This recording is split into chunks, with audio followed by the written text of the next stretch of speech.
Olá, meu nome é Tatiane, sou estudante do curso de nutrição aqui na Unicep e estamos com mais um episódio de Gestar e Nutrir. O tema de hoje é diabetes gestacional e alimentação, como prevenir e controlar. E para falar sobre esse assunto, nós estamos aqui com a Daiane Rebeca Sabatini, nutricionista, que vai compartilhar informações e conhecimentos sobre esse assunto. Boa tarde, Daiane, seja bem-vinda. Por favor, fique à vontade para se apresentar. Obrigada, boa tarde. Eu primeiro agradeço o convite. Sou formada em nutrição aqui pela Unicep há mais de 15 anos e atualmente eu trabalho na nutrição clínica fazem 4 anos. E a minha experiência é tanto na parte de nutrição materno-infantil, adolescente, criança, o público em geral. E obrigada pelo convite, viu, Nós que agradecemos. Obrigada. Vou começar falando sobre o diabetes gestacional, né? Os riscos, prevenção, sinais, sintomas. É um assunto bem pertinente, né? Eu acho que a gente precisa dar uma atenção. Porque às vezes a pessoa ela entra na gestação e não sabe dos cuidados que precisa ter. A gente tem o diabetes tipo 1, que ele é autoimune, a gente percebe que há uma destruição das células betas pancreáticas, então para de produzir a insulina. Geralmente o diabetes tipo 1 ele acontece na fase infantil ou na adolescência. E aí o tratamento é com a insulina. No diabetes tipo 2, a gente observa que a pessoa tem uma resistência à insulina, às vezes até produz essa insulina, mas numa quantidade talvez menor.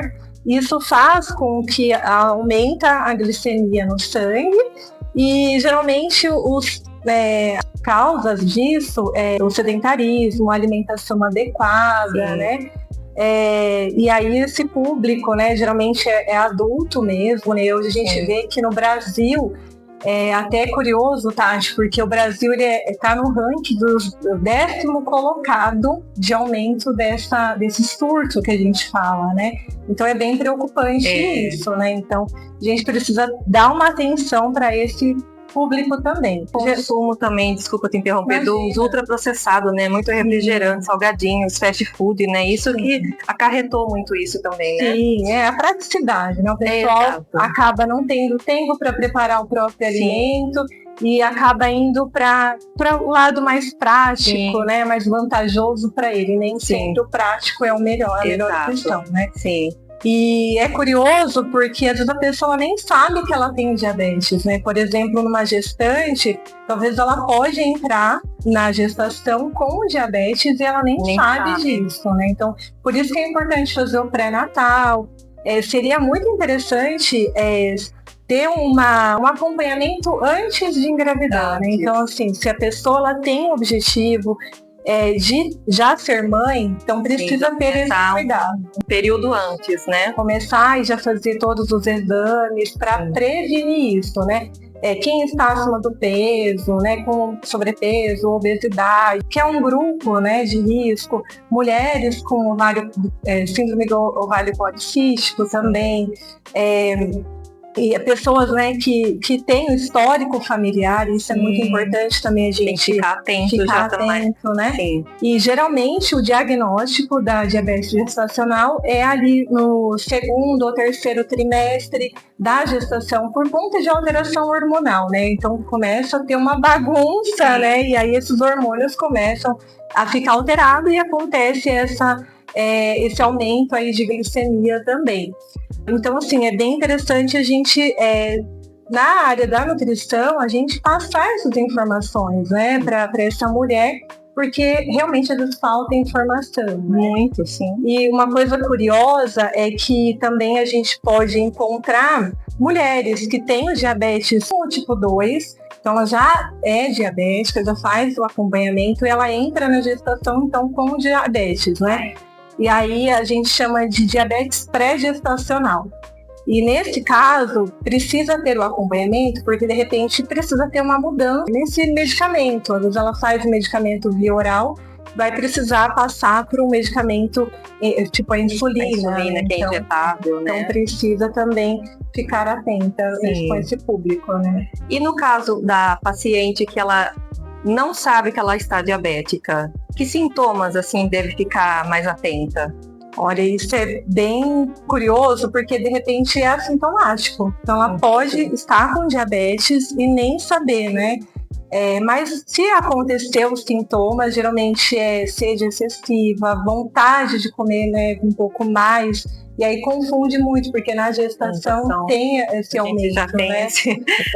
Mas também pode acontecer visão embaçada ou turva, assim, tem vários sintomas que eles são silenciosos, né? E é bem interessante também observar o peso, porque às vezes ela começa a achar, né? Tem aquela famosa frase, né, Tati? Eu preciso comer para dois. Para né? dois, sim. E na verdade a gente precisa tratar, entender que é comer nutrindo duas pessoas aí, né? Então a pessoa começa a comer compulsivamente, né?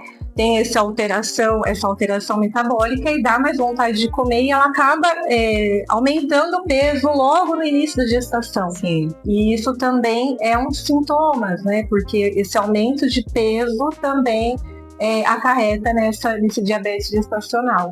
Sim. Então, o importante é fazer o pré-natal, acompanhamento, todos os exames, sempre passar no médico, né? Isso. Tudo certinho. Sim. Depois do diagnóstico, é muito importante ter um acompanhamento com uma equipe mesmo, né? Então, o endocrinologista fazer parte, porque ele também vai ajustando, né?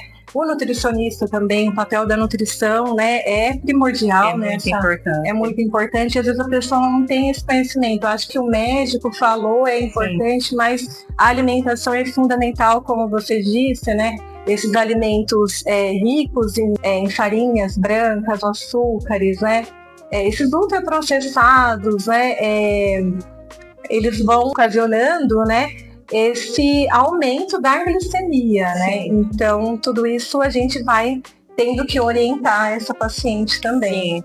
E aí, então, quais alimentos devem ser evitados? Como que ela deve proceder na alimentação? Tá. Na verdade, a gente fica bem frustrada, né? Acho que essa gestante, porque imagina, às vezes ela planejou, né, essa gestação e acontece essa mudança, né? Sim. Então, realmente vai surgindo muitas dúvidas, né? Nenhum alimento é proibido, acho que a gente tem que sempre passar essa segurança, mas alguns alimentos a gente vai precisar restringir, trabalhar com quantidade, qualidade, nunca consumir, por exemplo, os carboidratos simples, né, isoladamente, sempre a gente ensina ela a fazer combinações, né? Porque tem alguns alimentos, a gente fala que os carboidratos, eles têm alto índice glicêmico, então o que significa? Que quando a gente come, esse açúcar ele sobe muito rápido. A gente até percebe isso, Tati. Por exemplo, quando a gente come uma massa, né, um macarrão, passa meia hora, já dá um soninho, né? Sim, então significa que a nossa glicemia ela já subiu, né? Muito rápido. Então, assim, a gente precisa ensinar mesmo, né, a mastigar os alimentos. Tem algumas técnicas que a gente pode passar para essa gestante. A gente acha que é bobinho isso, né? Mas faz todo sentido quando a gente come primeiro as fibras. Então, eu vou fazer o almoço, né? Então eu vou prestar atenção nessa mastigação. Eu vou comer primeiro a salada, né? As verduras, os legumes, para já dando essa saciedade, porque o papel das fibras, né, é saciedade. Sim. Procurar colocar, então, alimentos com baixo índice glicêmico, que demora mais para ser transformado em açúcar, então, se possível, um arroz integral, ou até mesmo colocar carnes, né, mais magras. As proteínas a gente encontra ela também nas leguminosas, então aumentar o consumo de feijões, lentilha, grão de bico, porque às vezes a pessoa ela tá no dia a dia e esquece que tem esses outros alimentos. E a gente tem uma variedade imensa, né? Tem que aproveitar isso, né? Pensar em montar um prato colorido, variado, com o máximo que a gente conseguir, e até as gorduras boas também, né? De um azeite, a gordura de um coco, né? De castanhas, sementes. Então a gente consegue ajudá-la dessa forma também. Sim. É importante também evitar longos períodos de jejum, com certeza. Sempre fracionar a alimentação, né? E essa questão do jejum, Tati, eu até tô com uma paciente que é bem curioso. Ela é uma paciente que é pós-bariátrica e ela decidiu engravidar, não fez esse acompanhamento que eu te falei, né, antes da gestação, e ela entrou super bem, com peso, né? Só que como ela tinha muito hipoglicemia, né, ela tinha esse hábito, como reduziu o estômago, né? E aí ela não conseguia comer em grande quantidade, ela teve o diabetes gestacional, por conta dessa hipoglicemia que ela já tinha. Mas o jejum prolongado, né, pessoas que às vezes têm o hábito de fazer dietas, né, com esse cetogênica, jejum intermitente, precisa ter uma atenção, porque na gestação a gente não pode restringir, precisa, dependendo, precisa até fracionar a cada 1 hora, 2 horas, né? Então tudo tem que ser individualizado, precisa fazer essa anamnese mesmo com a paciente, porque assim não tem uma receita pronta, né? Então cada gestante vai ser individual, né? Individual. E não adianta comparar. Então, a minha amiga foi desse jeito, não, né? Não tem uma receita de bolo, né? É verdade. É importante, então, sempre a gente orientá-la, né, desse jejum. Sempre que possível colocar alimentos que promovem saciedade, então as proteínas, né, as fibras. Eu gosto bastante para auxiliar até nessa questão de trânsito intestinal, de melhorar a glicemia. Eu gosto de 2 alimentos que eu sempre ensino as minhas pacientes a fazerem. Um deles é a biomassa da banana verde. Vocês já ouviram falar, né? Acho que aqui na faculdade vocês fazem. Sim. Então eu ensino mesmo a paciente a fazer para ajudar esse controle de glicemia. E também o feno grego. É uma semente que a gente pode usar ali junto com, por exemplo, uma carne, uma leguminosa. Então é como um tempero, né? Eles têm compostos bioativos que vão ajudar no trânsito intestinal e também no controle da glicemia. Que legal. Então é legal a gente ter a parte dietética para poder passar isso com segurança também, né, para paciente. E após o nascimento do bebê, a dieta deve continuar? Como ela deve proceder? Olha, isso é bem interessante, porque às vezes o diabetes gestacional, como o próprio nome diz, né, é na gestação que vai acontecer isso. E depois que eu tenho parto, muitas das vezes, né, a maioria das vezes, não tem mais o diabetes. E a pessoa lá, ela fica livre, né, do medicamento ou da alimentação. Mas, na verdade, essa alimentação ela precisa ser para o resto da vida. Sim. Até mesmo porque ela gerou uma vida. E ela vai ter que passar essas informações para o bebê. Né? Vai ter introdução alimentar. E criança, a gente sabe que é uma esponjinha, vai absorvendo tudo que o adulto faz. Então, precisa ter um acompanhamento com o profissional, pelo menos uma vez por ano, fazer uma bateria de exame, para ver como está essa resistência à insulina. Nem sempre a gestante que entrou na gestação e desenvolve depois o diabetes, nem sempre ela vai entrar com medicamento. De repente, só com os ajustes, atividade física, alimentação adequada, ela já consegue ir controlando essa glicemia.